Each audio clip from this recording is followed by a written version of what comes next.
SSC 26 সালের শিক্ষার্থীরা, তোমরা যারা বোর্ড চ্যালেঞ্জ করেছো, বোর্ড চ্যালেঞ্জের রেজাল্ট কিভাবে দেখবে তোমরা সেটি দেখিয়ে দেব।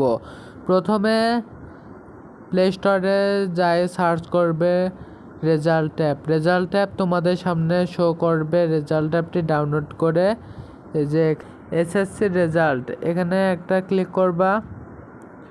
ক্লিক করার পরে ফল পুনর্নিরীক্ষণ এখানে ক্লিক করবা। ফল পুনর্নিরীক্ষণের ফলাফল এখানে ক্লিক করবা।